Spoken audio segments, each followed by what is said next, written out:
All right, let's do this. The map that knew too much. In 1929, a librarian sorting through the Topkapi Palace archives in Istanbul pulled a sheet of gazelle skin from a pile of forgotten documents. Dated 1513 and signed by Ottoman Admiral Piri Reis, it showed something that should not have existed for another 4 centuries. Not just coastlines, not just the shape of South America or the curve of West Africa. It showed Antarctica, drawn in clean, confident lines. Centuries before, any European explorer confirmed the continent existed, and it showed Antarctica without ice. At the time of its drawing, the accepted edge of the known world ended somewhere around the Canary Islands, if you were lucky. Portuguese sailors were still feeling their way down the African coast. The idea of a southern continent was philosophical speculation, not cartographic fact. Yet here was a working admiral of the Ottoman fleet producing a map that, in terms of geographic accuracy, belonged to a different era entirely. Piri Reis himself noted in his accompanying text that he compiled the chart from approximately 20 older source maps, some dating to the time of Alexander the Great, and some he described as coming from an even earlier age he could not name. The detail that stops every serious researcher cold is not the outline. It is the subglacial accuracy. In the 1950s, United States Navy hydrographer Captain Arlington Mallory studied the map against modern survey data. In 1960, United States Air Force Lieutenant Colonel Harold Ohlmeyer wrote to geographer Charles Hapgood confirming that the Antarctic coastline on the Piri Reis map matched radar and seismic data gathered during the International Geophysical Year of 1957 to 1958, data showing the continent's true shape beneath miles of permanent ice. That ice sheet has been continuous for approximately 6,000 years. The source maps Piri Reis copied from would have had to originate before the ice arrived. What survives is roughly 1/3 of the original chart. Piri Reis's own notes reference a larger map, and scholars believe the rest was lost following his execution in 1553 by the Ottoman Sultan on an unrelated charge. His personal archives scattered. The other 2/3, if they existed, have never been recovered. The surviving fragment hints at coastlines we were never meant to see this early. It hints at a cartographic tradition so old and so comprehensive that a 16th century admiral could copy it without fully understanding what made it impossible. The map worked too well. And that is the phrase that will follow every item on this list, because it is the only honest description of what these documents do. They show the world as it actually is, not as anyone at the time of their creation could have known it to be. Who drew the originals? That question does not yet have an answer. The continent that wasn't supposed to exist. 19 years after Piri Reis signed his chart in Istanbul, a French royal cartographer named Orontius Phineas was working in Paris on something far more ambitious. In 1531, he published a world map so detailed and so precisely constructed that it earned him immediate recognition from the French crown. Then, historians looked at the bottom of the map and went very quiet. Phineas had drawn Antarctica, not a vague smudge suggesting land might exist to the south. A complete continent with mountain ranges, river systems, coastal inlets, and interior valleys, all rendered as if he had stood there and sketched from life. Antarctica's official discovery is dated to 1820, when Russian Admiral Fabian von Bellingshausen confirmed the continent's existence.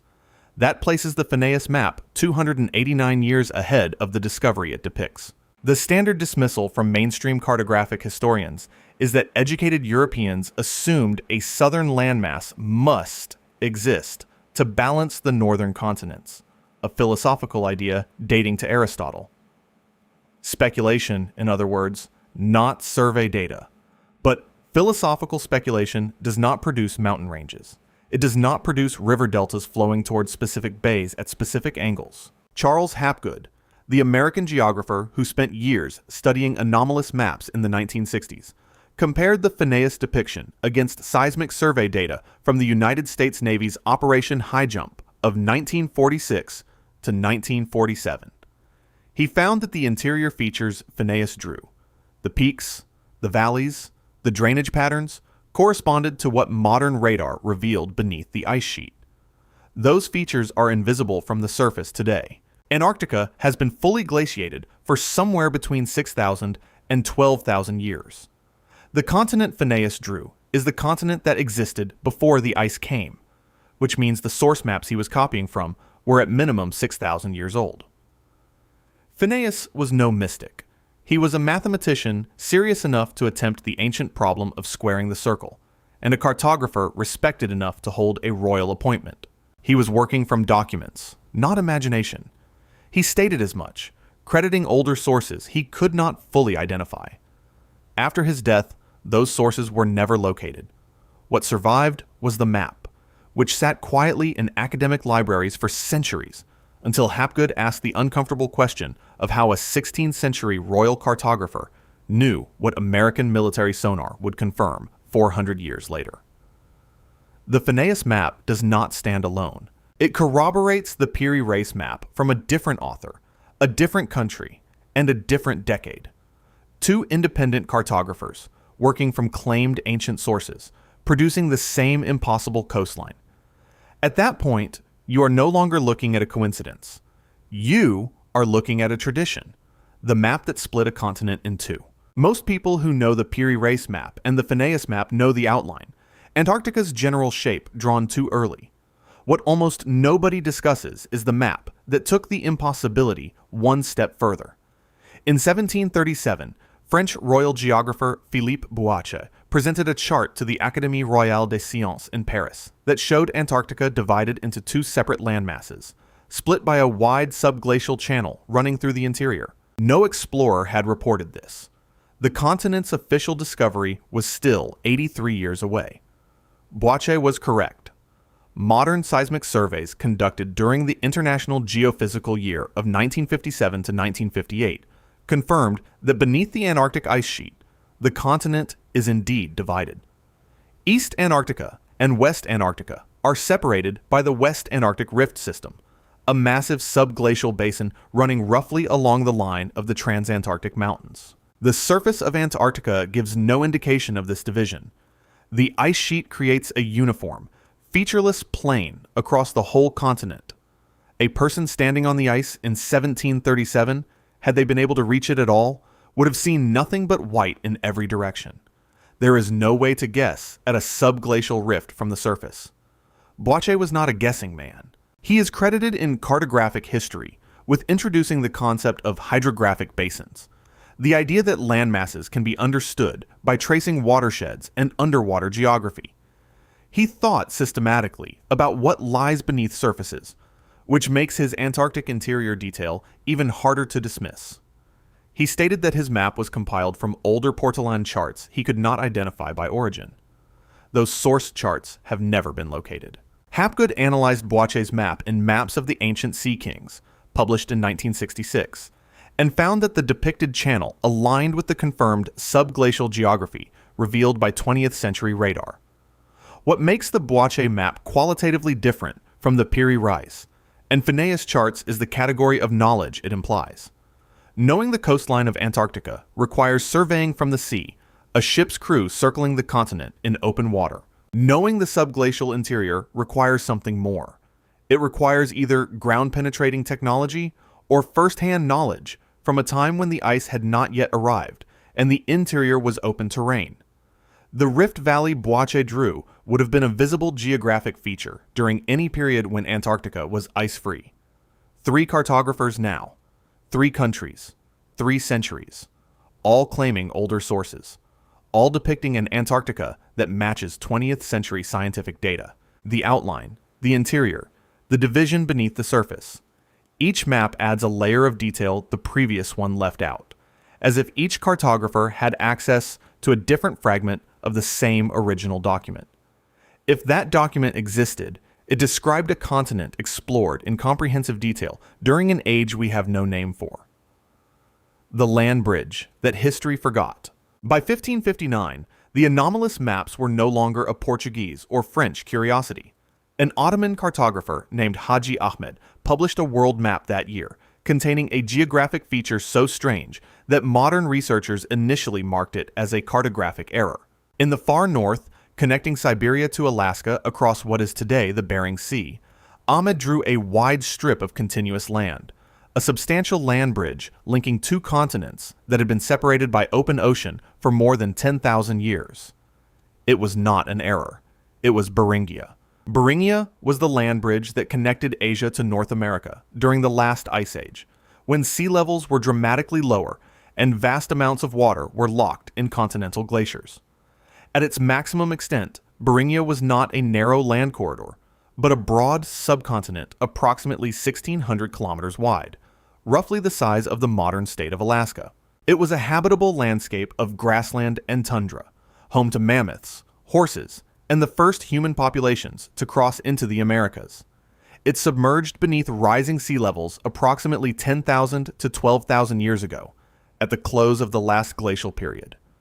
Ahmed's depiction is not a thin isthmus. It is a wide, substantial connection, proportionally closer to what bathymetric surveys of the Bering Sea floor have since revealed than to what any educated guess in 1559 would have produced.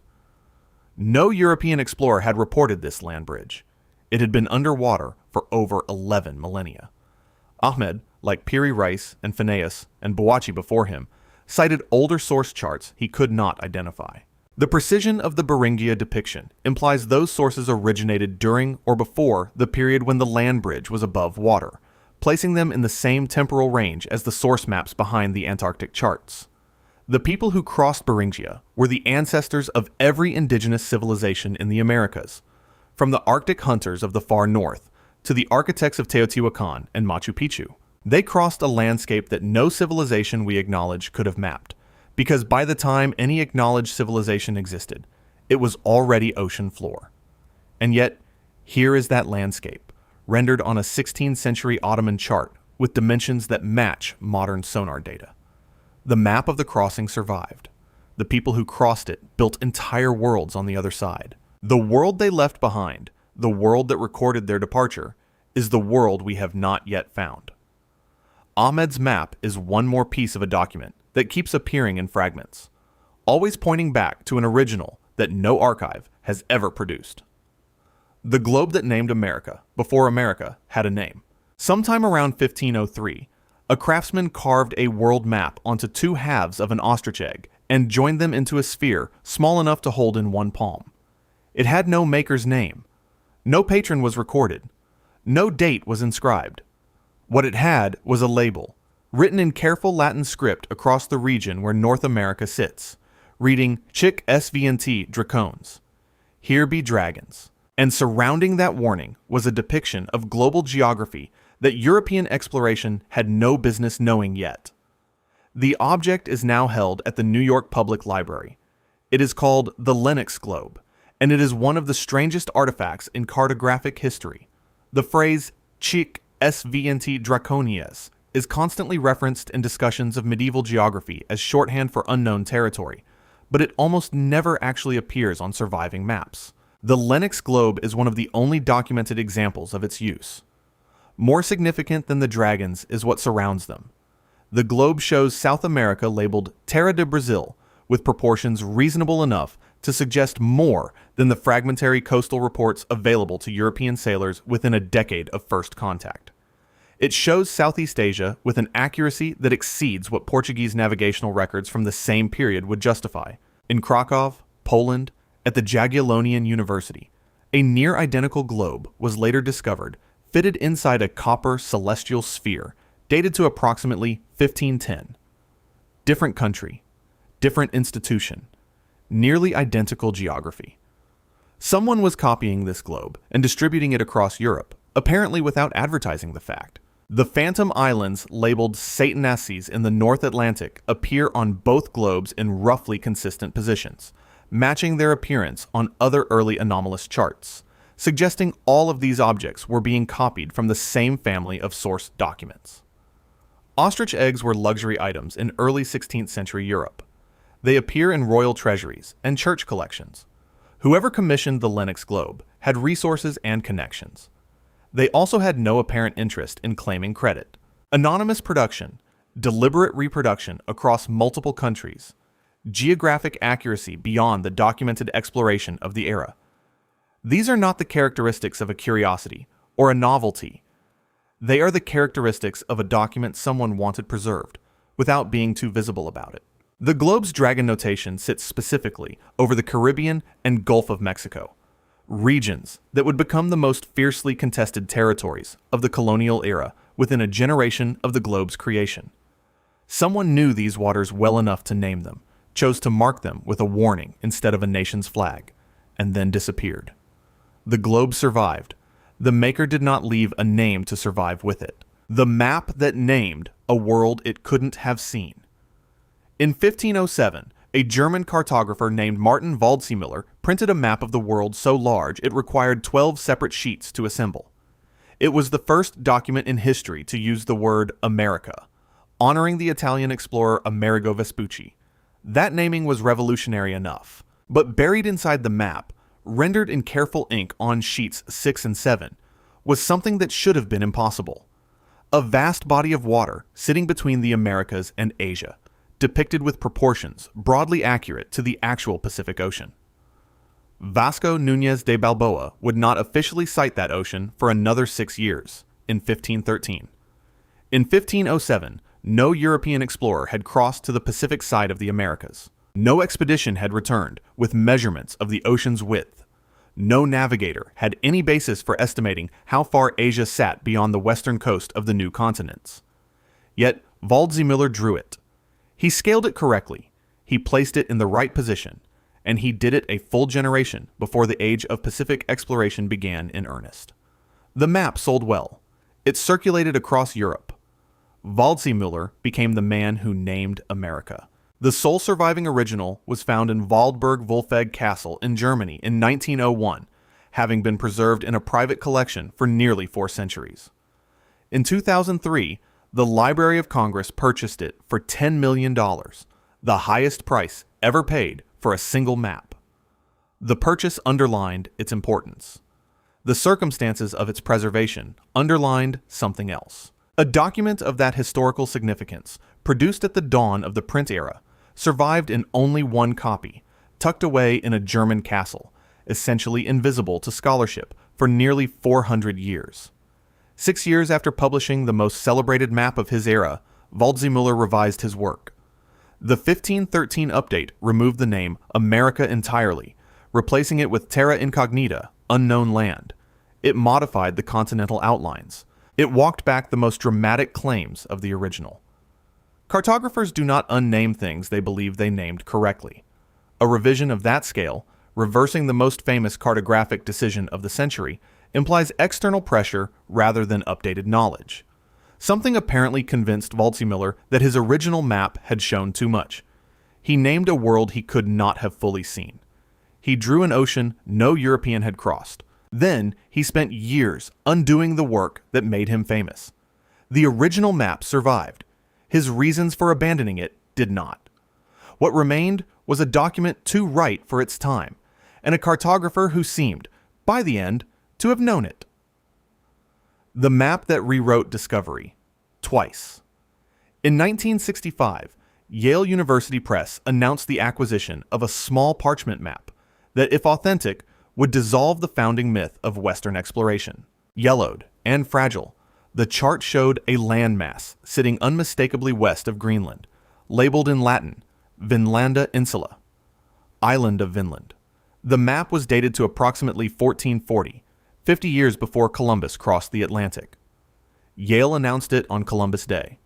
Whether that timing was an act of scholarly courage or institutional gamesmanship has never been resolved. The controversy that followed lasted 60 years and has not ended. The map's defenders pointed to its geographic precision. Greenland was depicted as an island centuries before European cartographers confirmed that status. The shape of the Vinland coast matched Newfoundland with uncomfortable accuracy.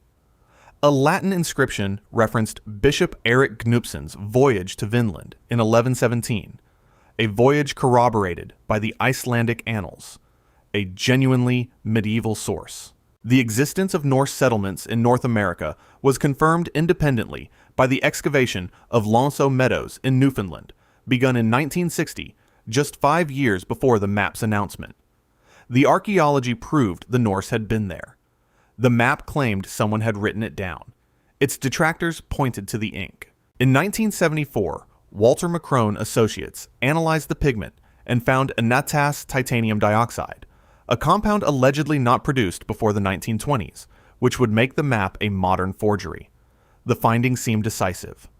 Then further analyses in 1987 and 2002 produced conflicting results. Some found the parchment and binding consistent with 15th century production. In 2021, a University of Chicago study using X-ray fluorescence mapping found the titanium distribution consistent with natural degradation of medieval ink, not modern addition. Yale quietly acknowledged the uncertainty. The map was stored away from public display. The discussion faded from academic conferences. The institutional handling of the Vinland map is as interesting as the map itself. Purchased privately, announced with strategic timing, tested and declared fake, retested and declared uncertain, then shelved. No definitive statement has ever been issued by Yale. The map exists in a formal limbo, neither authenticated nor definitively disproven, kept out of public view, while scholars occasionally publish conflicting analyses.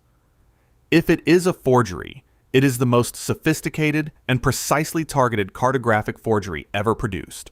If it is genuine, it means European knowledge of North America predating Columbus by half a century was documented, held by a major American university, and quietly buried. The map may be real. It may not be. After 60 years of analysis and millions in research funding, the institution holding it cannot confirm which.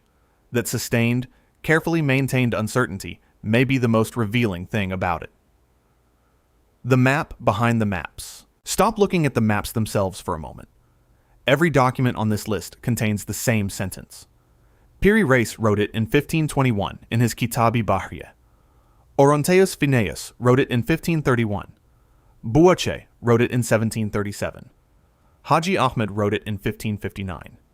Every cartographer who produced a map with impossible accuracy said the same thing.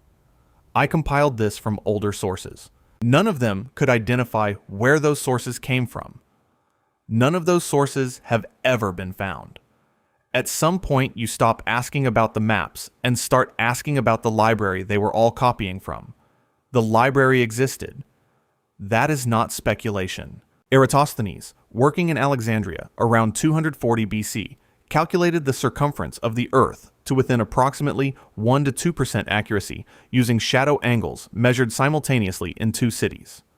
That calculation implies systematic, coordinated, large-scale geometric survey, exactly the kind of methodology that would produce the cartographic accuracy visible in the anomalous maps.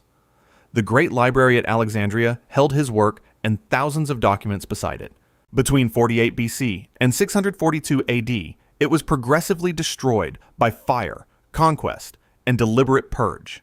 The Islamic scholar Al-Idrisi produced a world map in 1154 for King Roger II of Sicily, showing Africa's correct southern tip, 340 years before Bartolomeo Diaz rounded the Cape of Good Hope in 1488. Al-Idrisi stated he compiled from older Arabic, Greek, and unnamed Eastern sources. In China, the Yongle Dadian Encyclopedia of 1408 contained navigational charts documenting Zheng He's voyages of 1405 to 1433. In 1433, the Xuande Emperor ordered the destruction of those navigational records. The ships were burned. The charts were eliminated. The institutional decision to erase an entire tradition of maritime knowledge was deliberate, documented, and successful. What survived were copies of copies, fragments preserved by accident in the archives of nations that didn't fully understand what they were keeping. The Lennox Globe, the Waldseemüller map, the Piri Reis fragment. These are the pieces that slipped through. The Lisbon earthquake and fire of 1755 destroyed Portugal's central navigation archive, eliminating the most complete record of early European exploration that ever existed. The pattern is consistent across cultures and centuries. Advanced cartographic knowledge accumulates, gets copied into fragments. Then the originals are burned, lost to natural disaster, or deliberately purged by governments that found the information threatening. What remains are the copies made by people who understood something important was being lost. Every map on this list is a copy. The original has never been found, but something mapped this planet. Every coastline, every drowned land bridge, every subglacial mountain range, before any civilization we acknowledge could have done it. The maps survived because people kept copying them across thousands of years, refusing to let the knowledge disappear completely. The question is not whether the original existed. The question is what happened to the people who made it, and whether what erased them is the same force that keeps erasing the record of their work. 8 maps, 8 cartographers, 8 centuries of impossible accuracy, all pointing backward toward the same vanished source. These documents share more than geographic precision. They share a pattern of suppression, institutional silence, and convenient disappearance that follows every serious attempt to trace them to their origin. The ancient world knew things it should not have known. It preserved that knowledge in maps, and those maps kept surfacing no matter how many times the official story was revised to exclude them. The maps are still here. The civilization that made the originals is not. That asymmetry, knowledge surviving while its makers vanished, is the oldest and most troubling mystery in the cartographic record. If you found one of these maps, would you publish it? Or would you do what every institution on this list eventually did and quietly put it away? These documents have been waiting in archives, castles, and library vaults for centuries, surviving fires and wars and deliberate erasure, finding their way back into the light every generation or two. They keep coming back because the knowledge in them is real. Hit subscribe and stay close, because the archive goes much deeper than 8 maps.